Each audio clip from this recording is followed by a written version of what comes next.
We turn our attention to utilities and the standoff between government and organised labour, as government has announced a reduction in electricity tariffs by some 25%. And this means consumers will now pay 59.18% as against the 78.9% announced by the Public Utilities Regulatory Commission, the PRC. A communique signed by Deputy Minister of Information and Media Relations, Felix Kwachiofosu, on Sunday said the reduction forms part of measures taken by government to cushion the effect of the utility tariff increases on consumers. The statement continued, the starting point of the electricity tariff increase towards full recovery has been reduced by 25%. That means the starting point towards the full cost recovery reduces from 78.9% to 59.18%, and that takes effect from the 1st of October 2013. The communique said the decision was taken following a review of the report of the technical working group that was tasked to study the new utility tariffs as announced by the PRC. Government has also asked the PRC to start the implementation of the automatic tariff adjustment formula from January 2014. Again, the release emphasized that the action by government will translate into a subsidy of over 400 million Ghana cedis to be paid to the utility companies to maintain a steady supply of energy throughout the period until the adjustment is made possible by close of June next year.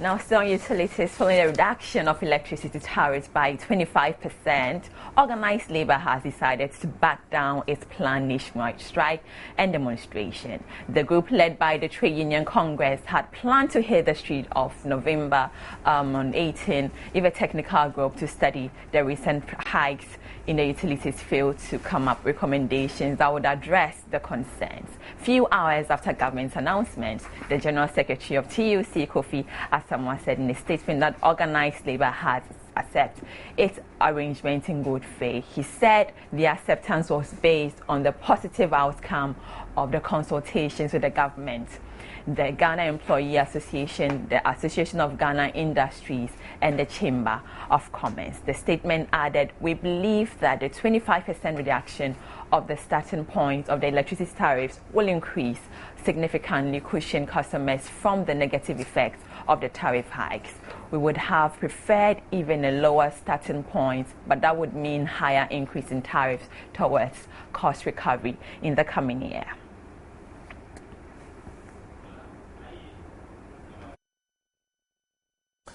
We turn our attention to elections and imagine voting for your parliamentary and presidential candidates with just a click of a button. Well, Ghanaians may have to become used to the concept of voting electronically sooner rather than later. At an electoral reform workshop organized by the Institute of Economic Affairs in partnership with the Ghana Political Parties Program, participants vigorously debated the pros and cons of incorporating electronic voting as part of electoral reforms in Ghana. Matilda Pemega sat through the discussions. Let us concentrate on building a biometric register for now, and then it is at that point that we will begin taking further steps to see which type of new technologies we should go in for. I have always said that every technology that we bring into elections, we must have a trail, a paper trail. At this IEA-brokered workshop on electoral reforms, Ghana's options for e-voting dominated the agenda. From the USA to New Zealand and India, modern governments have readily embraced e-voting platforms to choose their leaders. E-voting is an election system that allows a voter to record his or her secure and secret ballot electronically. Electronic votes are stored digitally in a medium such as a tape cartridge, diskette or smart card before being sent to a centralized location where tabulation programs compile and tabulate results. Advocates of e-voting point out that electronic voting can reduce election costs and increase civic participation by making the voting process more convenient.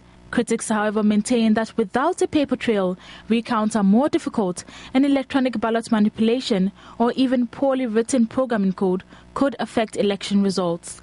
Participants of the IEA GPPP meeting agreed that a committee should be set up to probe into the issue of e-voting before it will be passed on to the Electoral Commission as a possible reform. We are going to have district level elections next year. The next time around, district level elections we can try in a limited way and see how it goes, so that by 2020 we can then be trying the electronic voting. But immediately, I don't think it would be wise on our part. Participants also came to a consensus that there should be no ceiling on the tenure of office for the Electoral Commissioner and voted for the no verification, no vote paradigm. The call for electoral reforms was never an IEA agenda. Rather, it was part of the general consensus reached by the members of the GPPP. Working closely with the Electoral Commission and hope that the outcome of this work and consensus reached will be adopted as the contribution of the IEA GPPP towards improving the integrity of Ghana's electoral system. Another recommendation was to make the strong room larger to accommodate more observers of the collation process to enhance transparency. Acting Chief of the Navrongo Traditional Area, Navo Payo Arthur Wikimi Balina Ada, has called the Electoral Commission of Ghana to reserve the name of Atosali Azasi Electoral Area to its original Akurugu Dabo, or take the blame for any violence that may erupt there. Atosali Azare or Atuguru Dabo became a hot spot in the Upper East region prior to the 2012 general election over the renaming of the area. Upper East correspondent Albert Saw has more. In March 2012, residents of Akurugu Dabo in the Kasina Nankana East District of the Upper East region boycotted the biometric voters registration exercise to underscore their disagreement with the change of name of the area from Akurugu Dabo Atosali Azasi electoral area without their consultation. The boycott was followed by unrest, which forced Electoral Commission officials to stop the registration exercise in that area. This left many qualified voters in the area unregistered.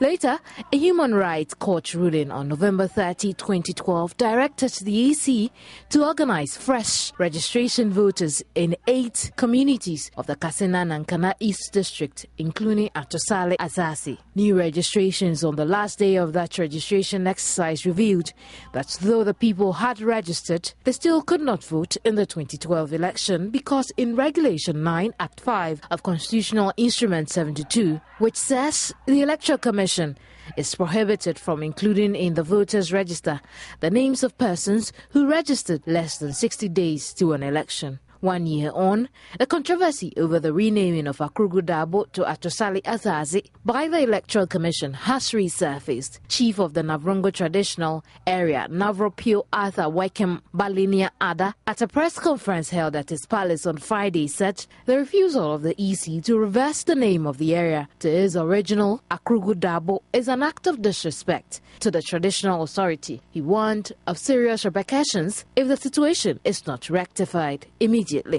We, the chiefs and people of Navrongo Traditional Council, are quite disturbed by the disrespect shown to us by the Electoral Commission of Ghana over the purported change of name of Akurugu Dabo electoral area to Atosali Azasi. Without the due consultation with the traditional authorities, the Navrongo Traditional Council could do anything in its power to prevent the change of the name from Akurugu Dabo to Atosali Azasi.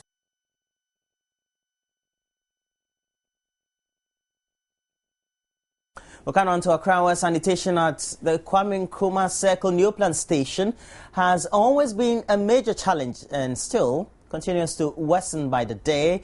Despite numerous awareness campaigns, Emmanuel Ante visited the station, which is one of the most popular bus terminals here in Accra, and has filed this report. This is the Neoplan Station at Circle here in Accra. It is one of the major bus terminals, and we are here to find out their preparedness towards the Christmas festivities, how ready the drivers are, for the major season ahead. We're also here to find out the perennial sanitation challenge that confronts this particular bus terminal, and also to find out whether they will be affected by the construction of the new road by the AMA. The first thing one sees at the new plant station is this gutter choked with litter. The station is one of the most patronized in the capital city, offering transport within Accra and across the country. However, transport is not the only service available here. All sorts of taste buds are catered to by the wide range of chop bars. There are also spare parts dealers on site to service the wide range of vehicles. Unfortunately, the high level of human activity has resulted in a huge sanitation problem, with several kilograms of garbage generated here each day. Business transactions take place in these filthy conditions, which have health implications for the scores of motorists and pedestrians who use the terminal. Interestingly, passengers and workers at the station eating here took to their heels at the sight of the crew. Sanitation has always been a major challenge here at the new plant station in a circle in Accra. The place is always littered with sachet water bags, other packaging materials, and then waste food. This puts the health of the people, both the drivers, the mates, and the passengers at risk, because food is sold here, is sold close to where the refuse is being gathered, and this poses a major health risk for the people, everybody who transact business here at the new plant station. The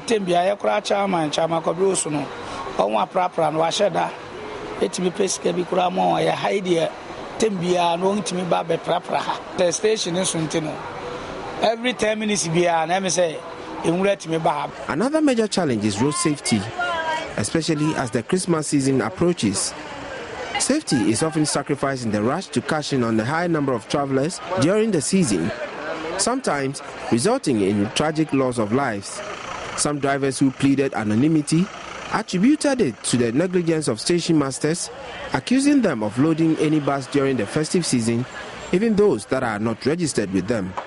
But the foreman disagrees. As you short to this be banis or niscalia, Yanene Casa, and you ubuha no kitaka hadada, no akofaka for no knee scale, where a driver hadada, on the Maquine elu duong.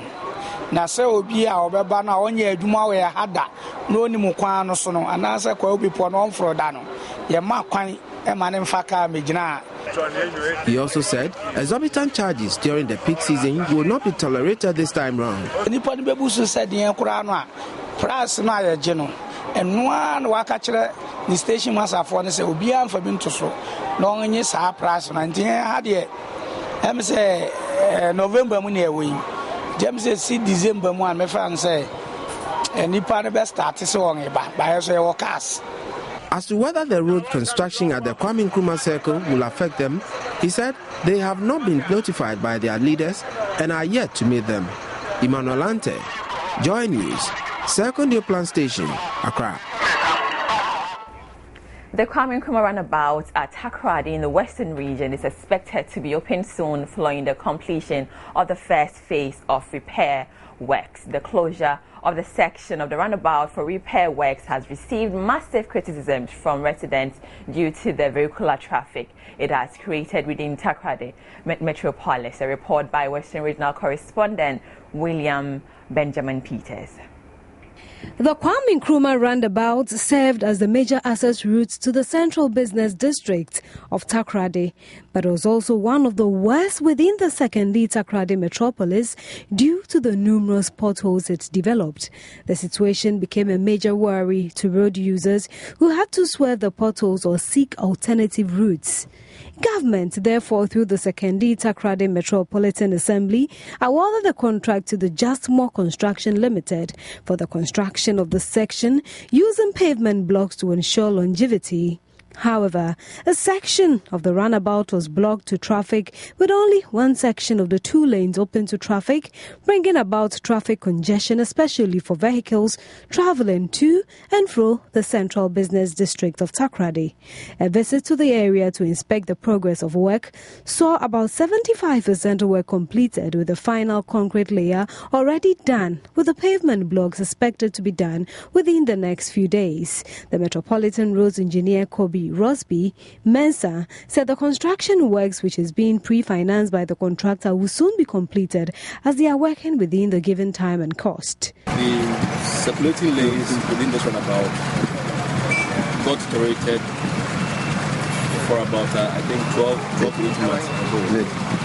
And the situation this rain season was such that we were compelled to ask Just More Limited, who wasn't originally contracted to do this work, to, as part of his ongoing works on the Cancer Road bypass, move into the runabout to save the situation. CEO of Just More Construction Works, Justice Amo, appealed to residents to channel their grievances to the appropriate quarters for redress. Whoever has an issue, there are a lot of technicalities, there are a lot of information. You cannot just get it on air or wherever. You need to address your issue at the appropriate quarters so that those involved, those in charge, will be able to give you the information you need. The MCE for Sekondi Takoradi, Captain Retired Anthony Kujo, said the Assembly will ensure the construction of roads in the metro. He used the opportunity to call on Ghanaians to encourage local contractors in their activities. We would make sure that whatever project that fund is assigned for, and in this particular regard, the roads, first of all, this runabout and other arterial roads in the city will be done. Well, that's it for the news for the morning. You want to take us through? Yes, the headlines again. So, government reduces tariffs by 25%, prompting organized labor to call off its tariffs of the general strike. Well, we're going to now do sports next with Rashida Kadiri.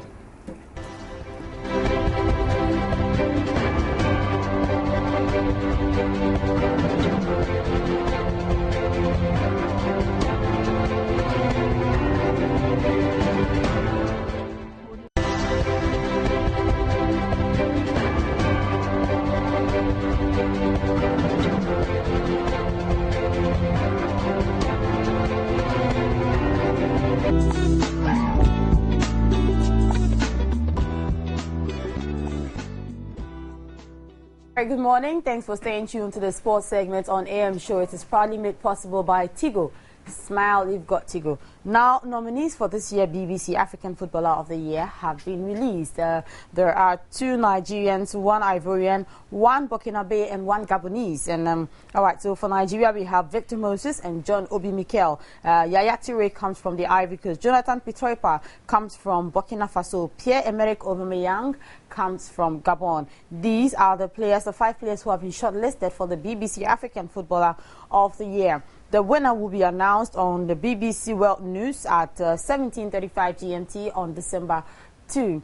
So unfortunate that we do not have any Ghanaian nominee there, but we hope that things get better. After the day Ayew was nominated, I think last 2 years, we haven't had any Ghanaian be nominated again. We'll see how that goes. So remember that the announcement will be made on December 2 on BBC World News at 17:35 GMT. Away from that, let's talk about the Ghana Premier League, which entered week 11 last weekend. There was a shock defeat for Kumasi Asante Kotoko. A lot of the bottom clubs also did very well to ensure that they won their games. Hartlepool, without David Duncan, were able to win their game. Let's see the results for matches that were played week 11 of the 2013-2014 Ghana Premier League season.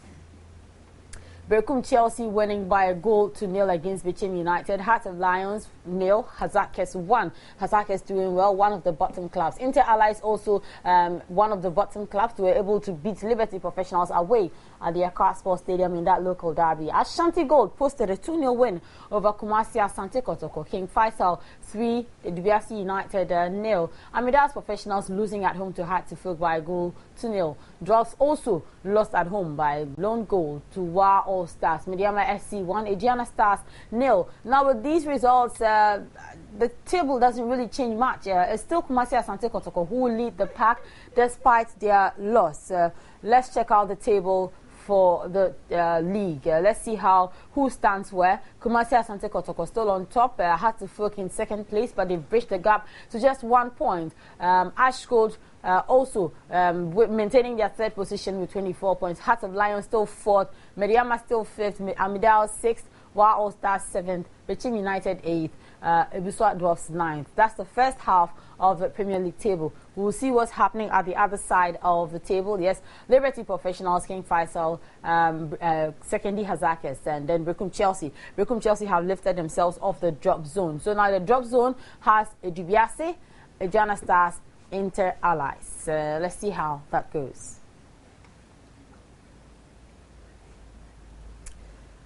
Yesterday, Arsenal, they fell to Manchester United at the Old Trafford by a lone goal to nil. Chelsea, let's see what happened with them coming up in the results of the weekend round of matches in the English Premiership. Remember that game between Liverpool and Fulham was brought to you live on the Joy Sports channel on your multi-TV as well as on Adom TV. Tottenham Hotspur losing at home to Newcastle United. Sunderland winning by a lone goal to nil against Manchester City. We have Swansea City 3, Stoke City 3. Aston Villa 2, Cardiff City 0. Chelsea 2, West Bromwich Albion 2. Crystal Palace joined goalless with Everton. Liverpool posting that huge 4-0 deficit against Liverpool at the Anfield. Southampton 4, Hull City 1. Norwich City 3, West Ham United 1.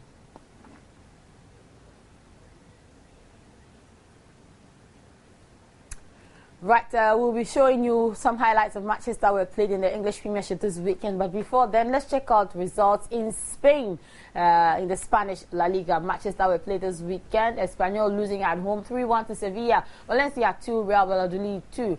Villarreal 0, Atletico Madrid 1. Real Madrid 5, Real Sociedad 1. Getafe 1, Elche 1. And Elche, Richmond Wachiadom got that equalizer for Elche against Getafe. Athletic Bilbao 2, Levante 1. Celta Vigo 0, Rayo Vallecano 2. Osasuna 0, Almeria 1. Granada 3, Malaga 1.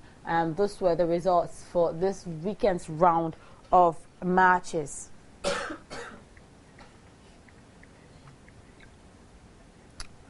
Bundesliga results up next on your screens shortly.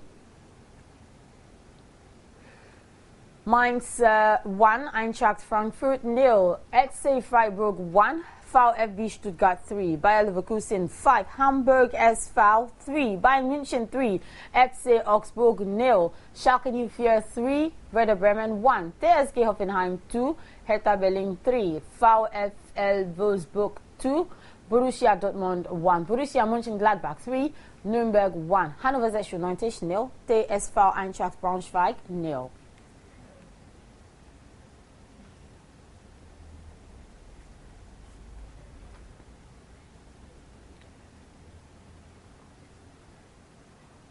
Right, so let's just catch a glimpse of some matches that were played in the Spanish La Liga over the weekend.